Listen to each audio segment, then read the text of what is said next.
so many companies are doing things that I think are working against them that aren't nurturing the human relationship. So be that company that's nurturing the relationship, that's building connection, that's using content to create connection, not just content for the sake of content, which no one needs.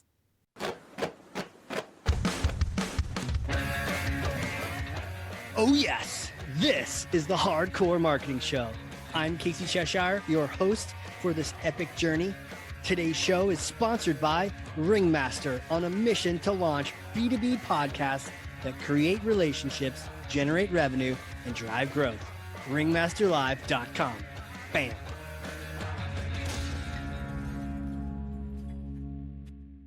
There it is, guys. This is going to be such a great convo. Why? Because my guest is this intense combination of do good, make lasting impact in the world, and also let's get freaking to it. Don't mince words. Let's get down to it. Let's make it happen. Let's take action. What a cool combination for a serial entrepreneur, a marketing leader and thought leader, a business growth catalyst, a content strategy visionary. When I think of content, this guest is who comes to mind. Speaking at multiple events, multiple different communities, talking about creation and storytelling and all the things. Creator of the action-oriented series Side of Bacon, CEO and co-founder of Content Bacon, Wendy Lieber. Welcome to the show. Thank you. What a great introduction. Thanks for having me, Casey. Yeah, I'm so glad you're here. I can't wait to chomp into that bacon. Who doesn't want a little bacon? Let's go. Finally. So I'm going to pass you this thing. It's heavy for me, but I know you work out. So here it is. Okay, here we go. I Go love ahead. it. You want to take that? Got it. Okay. Here we go. Take Thor's hammer and smash for me some kind of marketing myth, bogus strategy, misconception. Set the record straight once and for all. Yes. So equating marketing with lead gen, it's become so like conflated. Companies think about marketing and all they think about is lead gen, lead gen, lead gen, which leads to a lot of very short-sighted tactics that have nothing to do with marketing. It's like an endless Black Friday sale versus really understanding your audience and creating the type of relationship, the type of content, the type of strategies to build that relationship, nurture that relationship, not just look for the quick fix all the time. And I think it's made roles in companies, people that, get the role of VP of marketing so tough because all they're being asked is, where are my leads? Where are my leads? And so I think that's such a myth, and I think it's ruining the marketing industry. Powerful image you have there. You brought me back to the day after Thanksgiving. You got the crazy people in Walmart fighting over like a $30 teddy bear, and somebody's carrying a TV and somebody wants a TV. And like, yeah, we get like, if this gets so focused, you said Legion, I underlined it 3 times. We get so focused in this, it acts like some crazy chaos. And then how do you get anything done in that situation long term? You don't. You're just trying to trick people and get them converted. You're just chasing your tail. Yeah, you're chasing it. Why is this? Why do you think so many people get so uber focused this way? Yeah, I think because so many of the tools that are available to us now, marketing automation, these third-party sites where you can put cookies on your site and see who's visiting your site and follow up with them. Retargeting, where God forbid you scroll over an ad for more than a second, now you're getting bombarded with retargeting, emails, phone calls. I think all of those tools have made executives think that, oh, going out and getting leads is easy. You just have to use these tools. And they've forgotten that marketing is about building a brand, making sure you've got something your audience actually wants, like taking time to craft your offer, taking time to build a relationship, not just ask for the sale. Like you can all probably equate to going to a networking event and that annoying person that just wants to get your business card so they can, start bombarding you with phone calls and emails. No one wants to do business with that person. It's the same in marketing. We're negating building the relationship, getting to know the person, the human connection, because we think there's all these easy buttons that are going to do it for us. How can AI do this for me? How can AI build the relationships so I don't have to? So we've gotten lazy and we're all looking for the easy button and we think other companies are doing it like, oh, this other company, that's how they're getting their leads and it's creating a lot of false narratives. The the idea of that annoying guy, I definitely remember, it's too bad I don't remember his name, but that's exactly what happens. I don't remember his name. Yeah, walking around. And for him, it wasn't even trying to get my he was like, "Here, here, here," as if some global piggy bank was keeping track of how many business cards he got rid of, you know? And I remember it early on, if I could just meet one person at an event and that was like a deeper connection, maybe we could, go get drinks later or or like we could collaborate on a project. I didn't need to meet 30, Yeah. you know? Yeah. Or just meet someone that you could add value to versus get value from?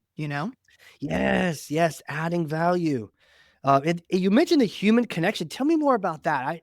I'm obsessed with that idea and the concept of the human connection side. And you're right, it definitely has gotten forgotten lately. Yeah. I think that we are all trying to skip steps and just get to the lead or the sale. And all the things that have made life easier for us, like Zoom calls, where, we don't have to actually go to an event, working remotely, where we don't have to be in a physical location with our teammates. They've all created, chat boxes where you don't have to interact with someone live to get what you want. There's so many pros to all those things, but I think that they've stripped away what makes life interesting, which is getting to know someone, getting in their world, learning about them, treating them like a human being. And I think all of these tools are negating that the human connections where it's at. Like bots talking to bots is not really going to be that fun, right? But getting to know someone, really being able to impact someone in a meaningful way. I know, like, my driving force, my guiding light is, am I adding value? Am I providing excellence? And that's what I care most about. And I know if I'm doing those things and if my company's doing those things, I don't have to worry about the results or the rewards. They're going to come naturally. But I think a lot of times we focus on the results first versus adding value. And I think that's gotten lost as all of these, relatively new tools have made so many things easier for us, but they've stripped away, just being in physical proximity with other people. Yeah. The idea of adding value, that starting a relationship off with a gift or just being in a giving mindset as opposed to take, take, take. I mean, a lot of that stuff you mentioned, the marketing automation, all the different cookies, and it's all designed take, take, take. I want your time. I want your time. And eventually your money. Take, take, take, instead of the let me give you time and attention side. Absolutely. I mean, I spend a lot of time with our customers talking to them about how much time are you spending with your current clients, your prospects that are already in your database versus trying to generate new. Like, when's the last time you thanked your current clients? When's the last time you did added value for them? And there's so much gold there, and it's so fun to connect with the audience that already loves you versus always focusing on new, but we get short-sighted and we want more, more, more versus, "Let me take care of what I have. Let me make sure my foundation is really strong before I keep building additional, stories on top." I'm in. I like sign me up. I'm buying what you're selling. Let's talk about how, for the folks listening who are like, "Yep, we've gotten a little transactional," and hey, I've been there. You admit it, call it out. But then, what's the direction we need to take now? What are the things we need to think about when we want to do it the right way? Yeah, I think really understanding your customer journey. I think a lot of companies, again, are not thinking about that and really understanding all aspects of it. Like how do how do you get initial interest? How do people find out about you? Then what happens? How do you nurture that interest? How do you build a relationship? And then once they become a customer, once they're revenue generating, then what? What are you doing for them? How are you keeping them up to date? How are you interacting with them on a consistent basis? Past customers, how often are you going back to them, connecting with them? How can I help? How can I be of value? Who can I refer you to? So I think it's mapping out your customer journey and then making sure you've got ways to connect and add value to them during all parts. And you don't have to start out of the gate going after all parts of the customer journey because if you haven't been doing that, it might feel overwhelming. So again, start with what you already have. Start with just a customer appreciation campaign that's truly genuine and then build on it from there. And there's all different types of content that can support each of those.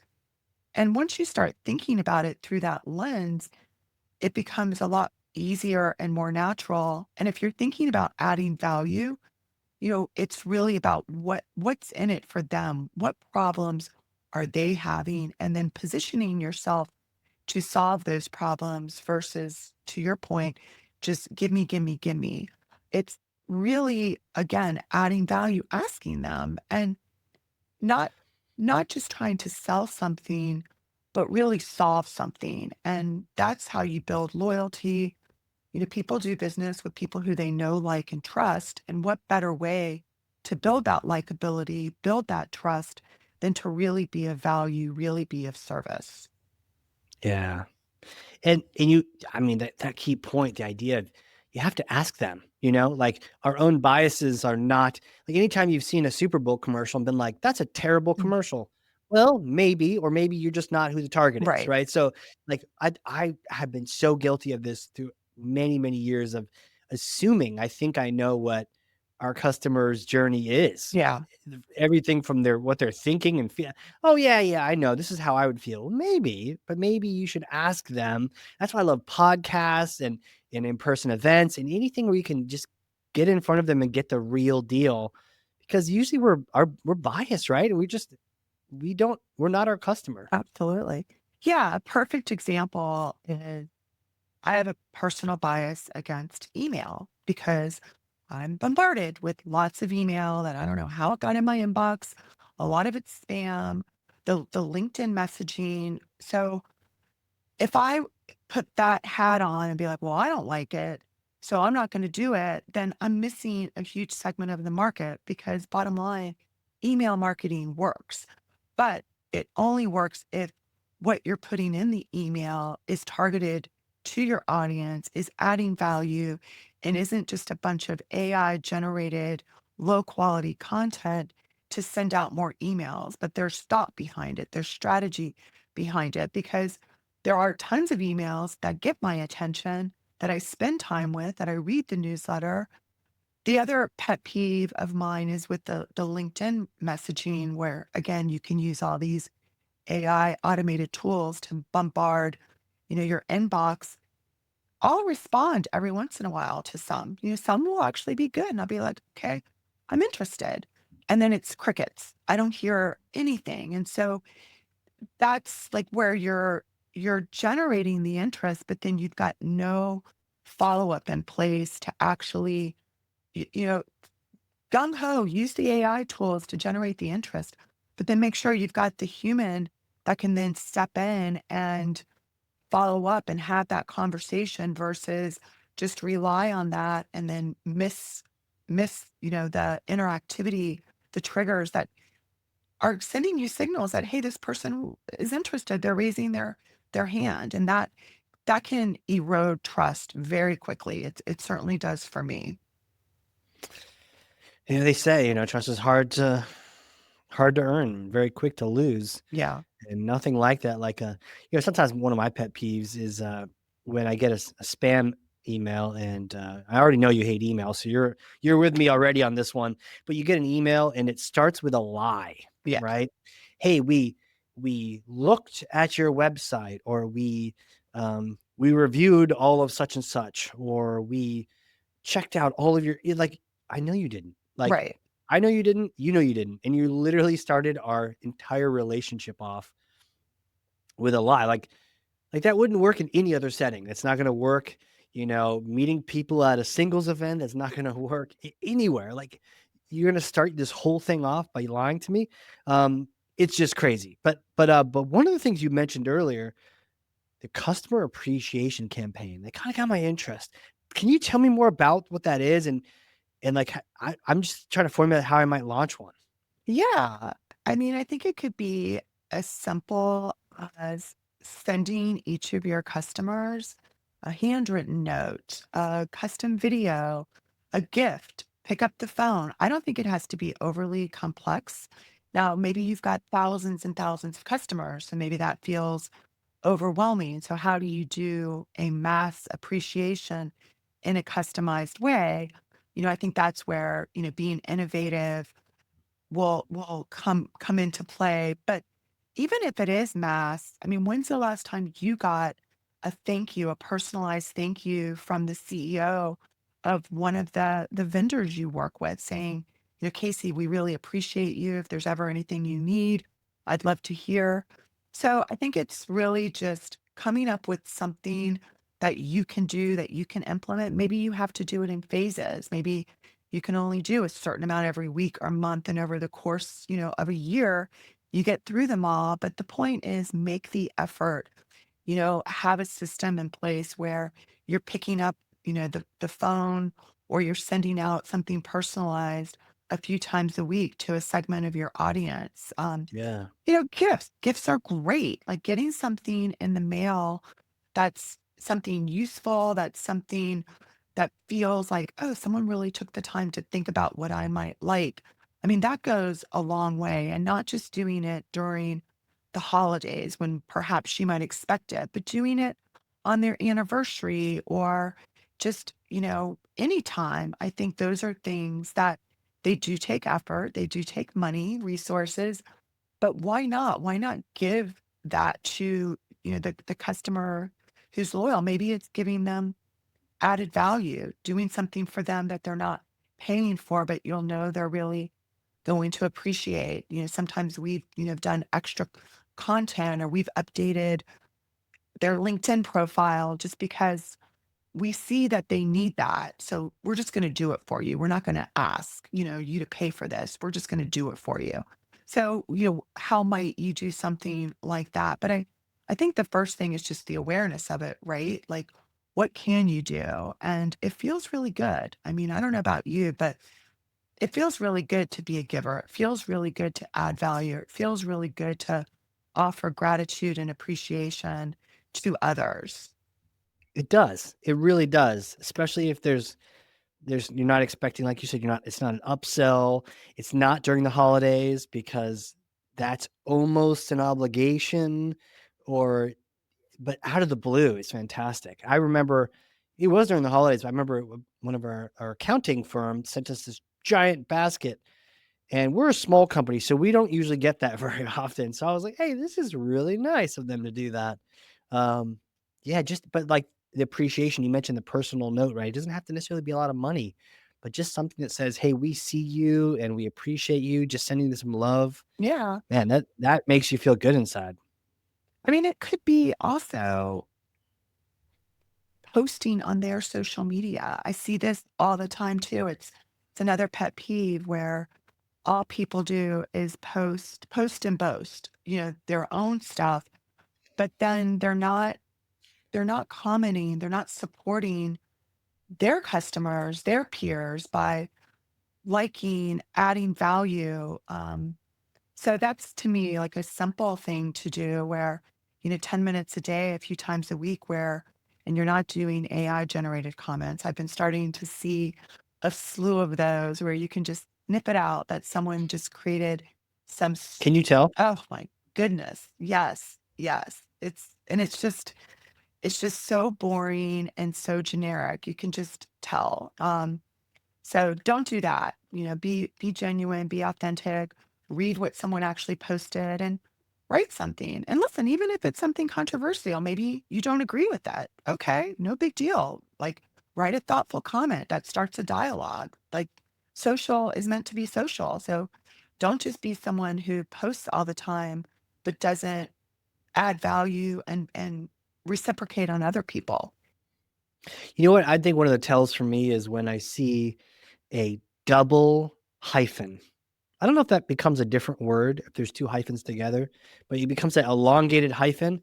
AI does that all the time. Yeah. And anytime I'm trying to like have it assist me with something, I have to remove those because I'm Yeah. like, I don't, none of us use that, So like, I don't know where that, but it looks nice, but none of it. Yeah. So yeah, there are those tells and those signs that Yeah.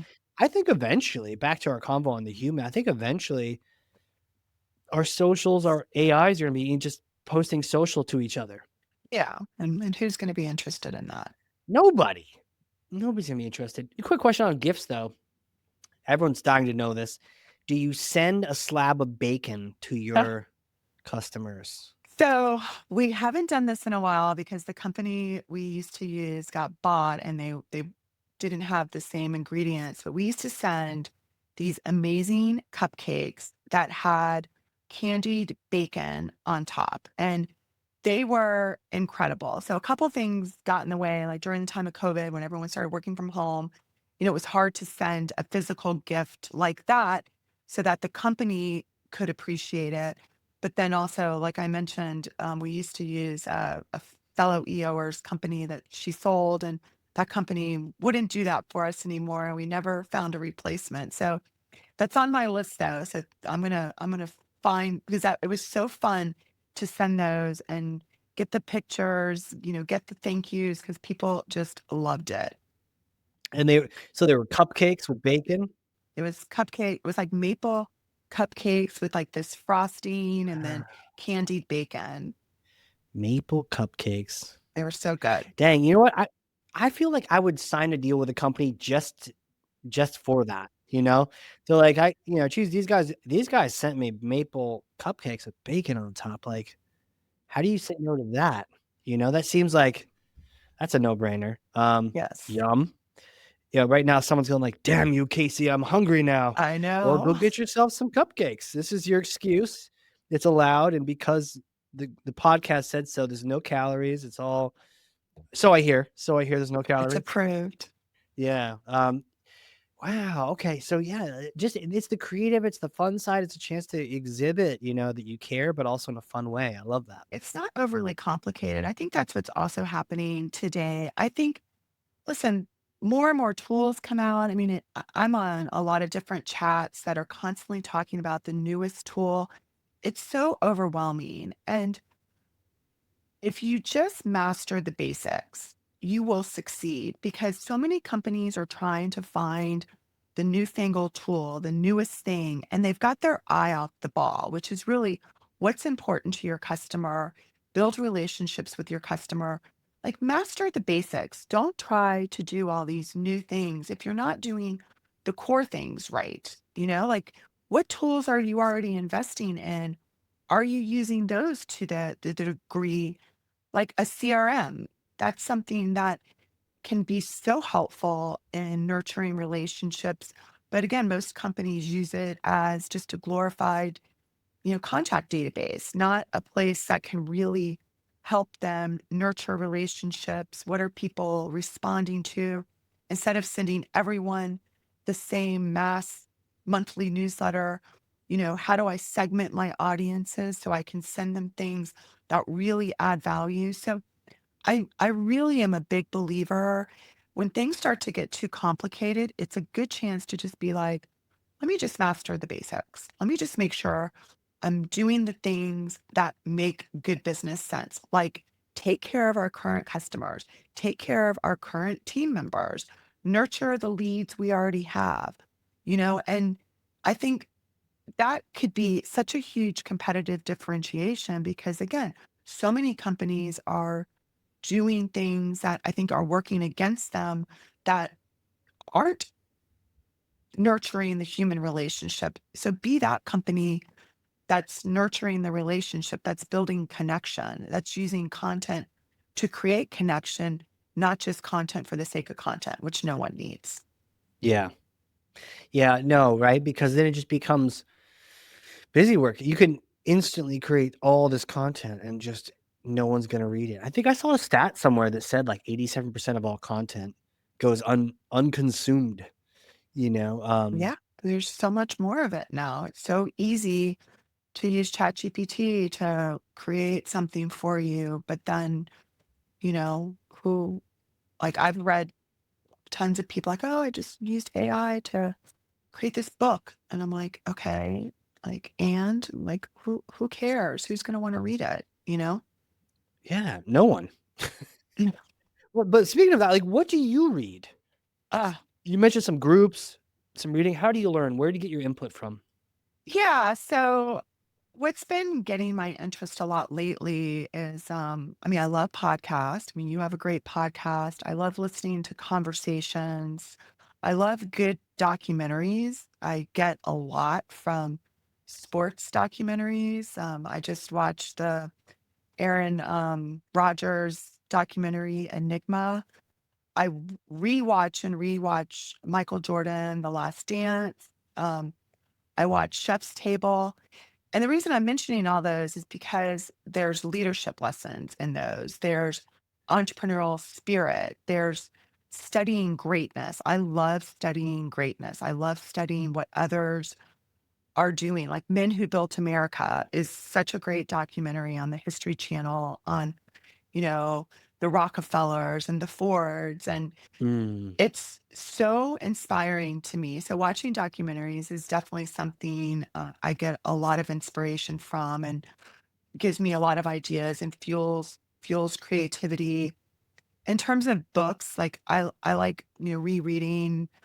I was just rereading Scaling Up by Vern Harnish, which again is a yeah. lot of mastering the basics. So instead of like looking for something brand new, a lot of times I'll go back to things I've read in the past that really have helped me and inspired me, but now at this stage of my career, sometimes I'll see something different. A book that lit me up, I couldn't get enough of. I gave it to everyone on my team. Anyone who would listen is Unreasonable Hospitality by Will Goddard.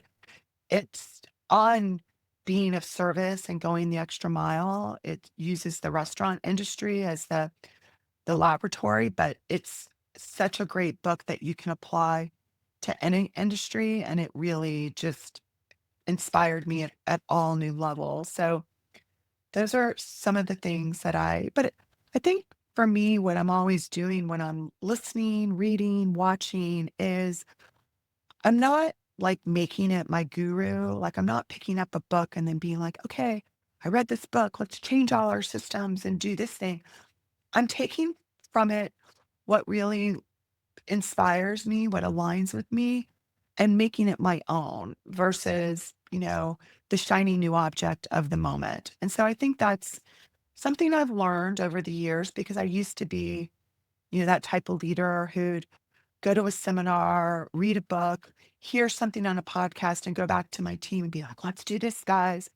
And I've learned that the answers really lie within me if I'm quiet enough to hear them and listen to them versus have so much noise. Because really, at the end of the day, do any of us need more knowledge?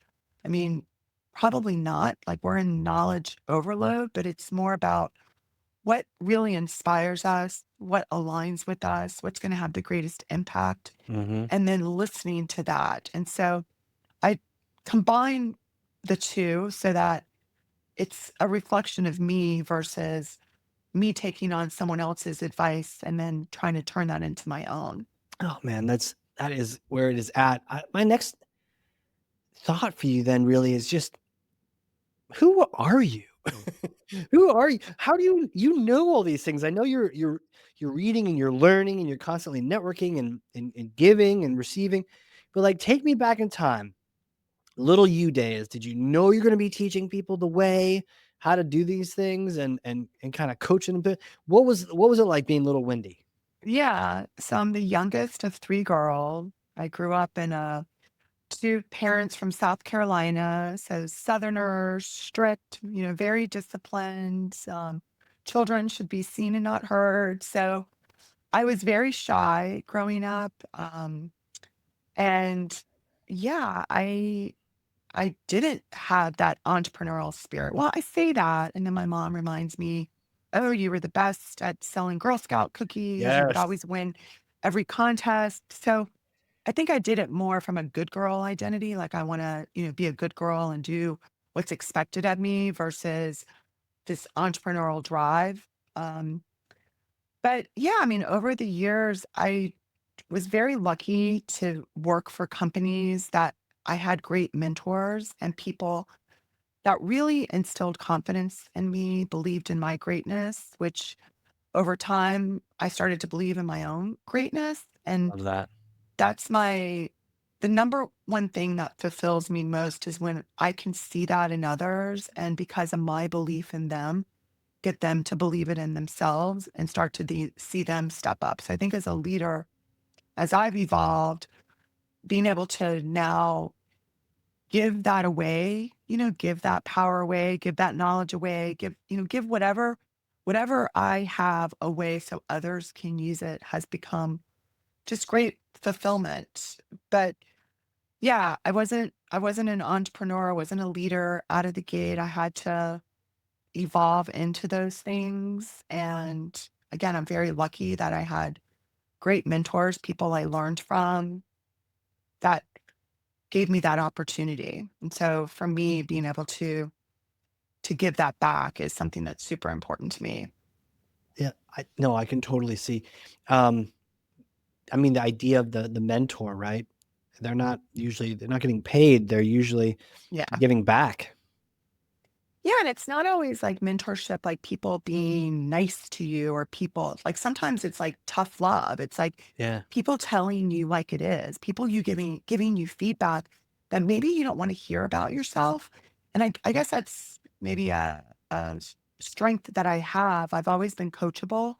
I've always, maybe not in the moment, wanted to hear the straight talk, but always been able to then take it in and be like, okay, how can I use this to become better versus get defensive over it? And so coachability, I think, is it's one of my favorite traits in other people.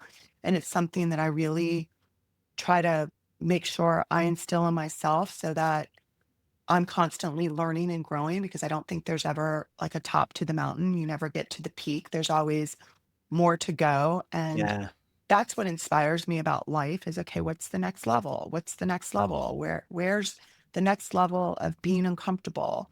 Where's the next level of fear that I need to overcome? And really looking at that like a gift and just going for it. And so I guess if there is something that, was always part of my DNA from early growing up, I've always been very resilient. I've always been very hard-headed.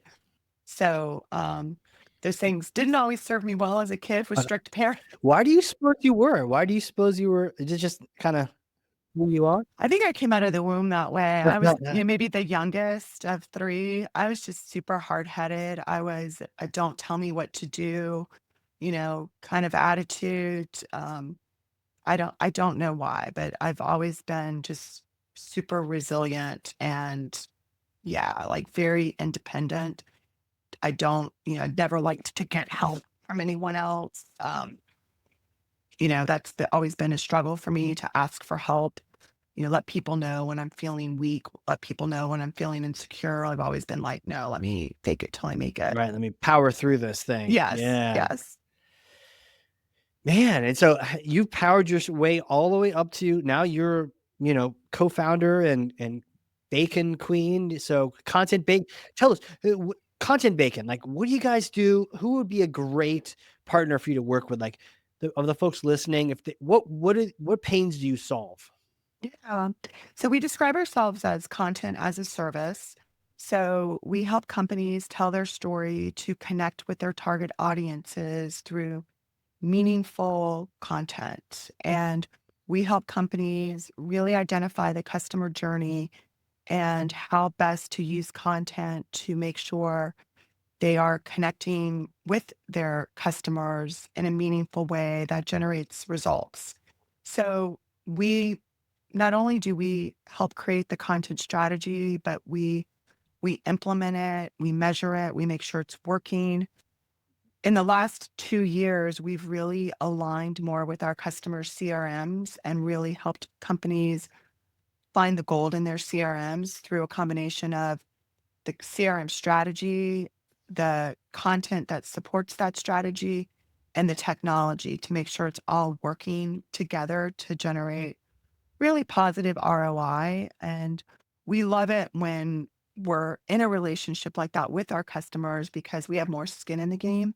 If we have access to their CRM and we're building campaigns with them to really support sales, certainly through a marketing lens, but more to support sales, then we can be accountable with them on results, which we really enjoy. And when it gives us the data and the insight to know what's working and what's not working, we can be more impactful because we can make the necessary tweaks, updates, etc., to ensure that what we're putting out is resonating in the right way. So any company that's struggling with connecting with their audience, not feeling like they're leveraging the power of their CRM are great candidates for us to partner and build a relationship with to solve that.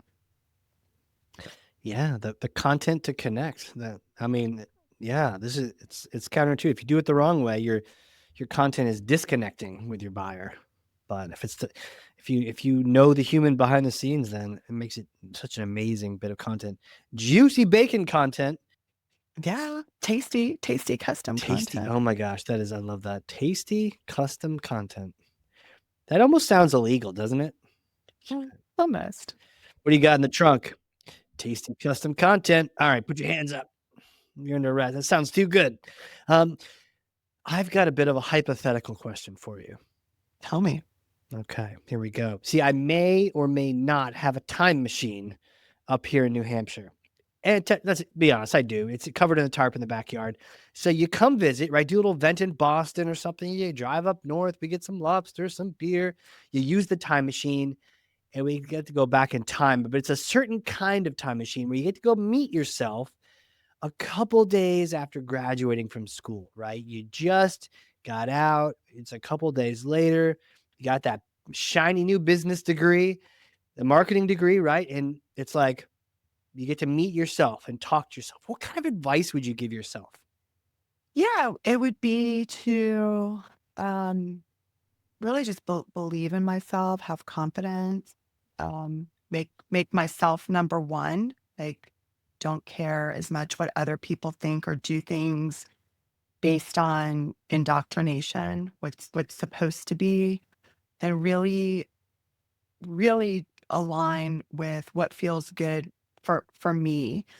And probably, I would have started because I do a lot of, personal development work. Um, I would have been like, start that earlier, start that now to really understand, what those limiting beliefs are that we have, those Yeah, identities that get in the way of our success.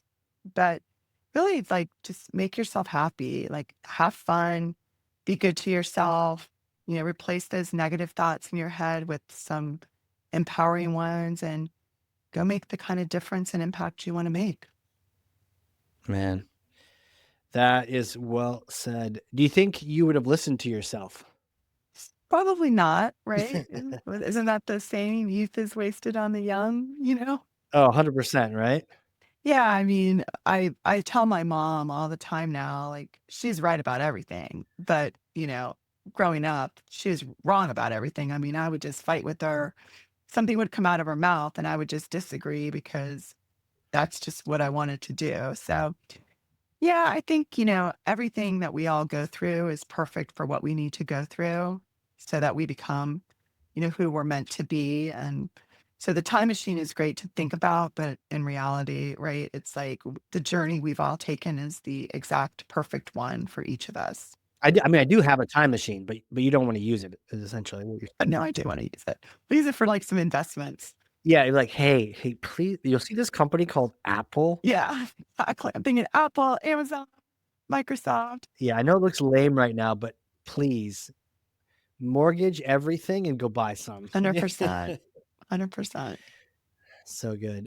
Where can people reach out? They wanna contact you, they wanna get some Yes. tasty custom content. as a servant? Yes, so easy. Go on LinkedIn, Wendy Lieber, find me, connect with me. I'd love for you to subscribe to my side of bacon and let me know what you think. Wendy with the Y at Content Bacon is my email address. So those are some of the easiest ways to connect with me. And I would love to hear from you if you have any kind of challenge. I love conversations about challenges and just, you know, helping you solve them just for fun. I love that. Just for fun. Let's make a difference, make an impact. Wendy, thank you so much for coming on here. Thank you. I feel like we've just had this the most powerful conversation around customer appreciation, the journey, the human connection, the relationships, and not getting so sucked into that transactional lead gen world. Thank you for coming on here and sharing that. Thank you. This was such a pleasure. You're an amazing host and you're doing such great work in the world and you add so much value. So thank you. I appreciate that. I just love learning, and if I can help people out at the same time, I feel like it's a double win, double win. And for those listening, if you learned something like I did, I know you freaking did because I literally have 2 pages of notes over here, front and back. Then share this with one person. Doesn't even have to be 9,000. 9,000 is nice, but one person is someone stuck in that lead gen trap. Are they just focused on that and they're not thinking about value? Send this episode to them, connect them with Wendy, and honestly, go get yourself some tasty custom content because I don't know about you all, but I'm getting hungry thinking about that. And remember the candied bacon on the maple cupcakes, Yes, I'm bringing those back. bring it back. Share that episode. With that, Wendy, Cupcake Queen, thank you again for being on here. Thank you, Casey. All right, everyone. This has been a crazy cool episode of the Hardcore Marketing Show. We will see you all next time.